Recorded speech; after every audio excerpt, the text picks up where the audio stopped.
L එක හා L දෙක යනු පිළිවෙලින් දෙකක් y ඍණ x ඍණ 2 සමාන බිඳුව හා y ධන දෙකක් x ඍණ 6 සමානයි බිඳුව මගින් දෙනු ලබන සරල රේඛා යයි ගනිමු. L එක හා L දෙකෙහි ඡේදන ලක්ෂයද L එක මේ දෙන්නගේ ඡේදන ලක්ෂයද ඍණ 4,4 ලක්ෂයද හරහා යන L3 සරල රේඛාවේ සමීකරණය හොයන්න. මේ දෙන්නගේ ඡේදන ලක්ෂ හරහා යන්නත් ඕන. ඔය ඍණ 4,4 කියන ලක්ෂය හරහා යන්නත් ඕන. යන සරල රේඛාවේ සමීකරණය හොයන්නලු. තව කොටසක් තියෙනවා. ඒකට අපි ඊළඟට යන් මේ දැනට මේක කළේමු. මේ දෙන්න ගේ ඡේදන ලක්ෂ හරහා යන සරල රේඛාවේ සමීකරණය කොහොමද ගන්නෙ? එක රේඛාවක සමීකරණයවත් දාන ලැම්ඩා වතාව අනිත් රේඛාවේ සමීකරණය. ඔය ලැම්ඩා හොයන්න තමයි අර තව ලක්ෂයක් දීලා තියෙන්නේ. හරි? බොහොම සරලයි. හරි? සරල රේඛාවේ සමීකරණය ගන්න පුළුවන් කොහොමද? L එක ධන ලැම්ඩා වතාවක් L2. right? ලැම්ඩා වතාවක් L2 සමානයි බිඳුවයි. L එක කියලා කියන්නේ දෙකක් y ඍණ x ඍණ 2 ධන ලැම්ඩා වතාවක් y ධන දෙකක් x ඍණ 6 සමානයි බිඳුවයි කියලා එනවා. right? දැන් අපිට පුළුවන් ඔය දීලා තියෙන මේ ඍණ 4,4 නේ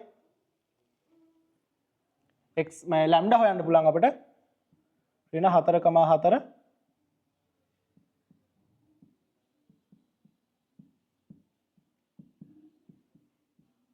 4,4 කණ්ඩායමක ආදේශ කරලා අපිට පුළුවන් ඔතන දෙක වතාවක් ඍණ 4යි කියනවා ඍණ x කියන්නේ 4යි ඍණ 2යි ධන ලැම්ඩා වතාවක් y කියන්නේ sorry පොඩ්ඩක් ඉන්න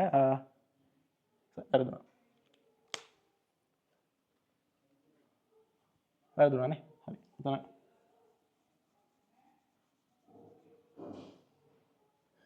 xi පොඩ්ඩක් මාරුණා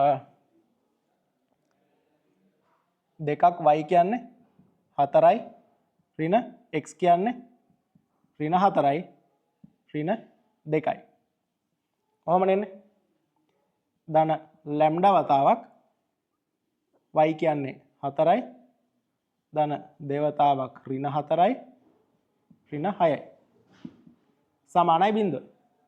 right? ඔතන සුළු කරාම ලැම්ඩා එනවා. ඒකයි මේ සුළු කරන්න කාලේ ගන්න නැහැ ළමයි. ඔය සුළු කරගන්න හොඳේ. ඉතින් මේ කම්බයින් මැත්ස් කරන කෙනෙකුට මේවා සුළු කරන්න ඕනද?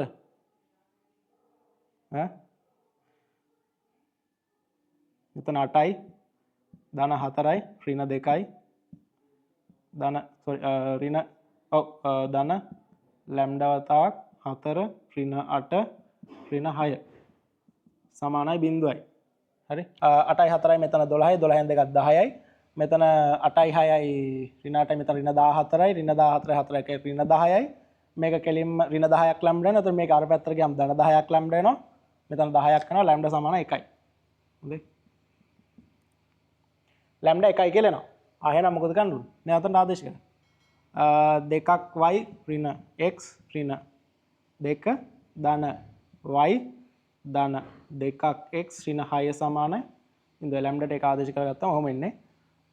එතකොට මෙතන එනවා 3ක් y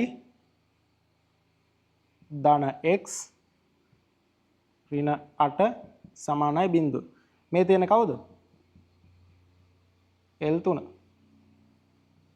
ඔන්න L3 රේඛාවේ සමීකරණ. හරිනේ? හා.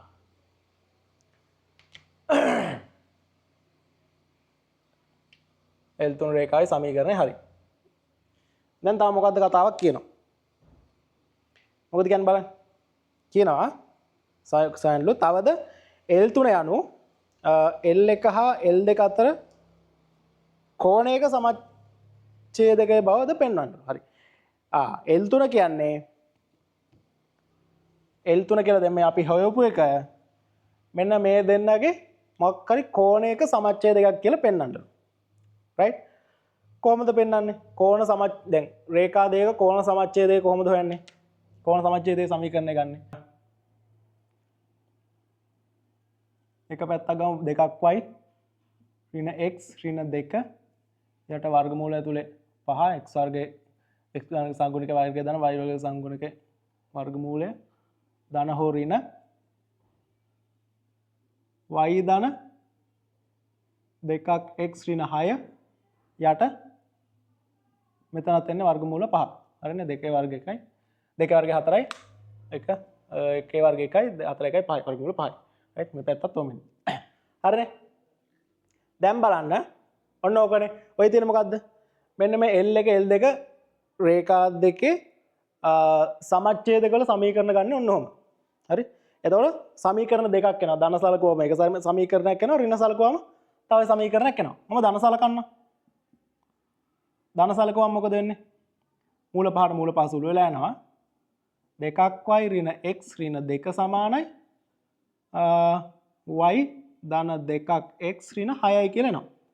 right y මම මේ පැත්තට මේ ටික ඔක්කොම මේ පැත්තට ගන්නම්. එහෙනම් y ඍණ 3ක් x ධන 4 සමානයි 0. ඔය එක සමීකරණය.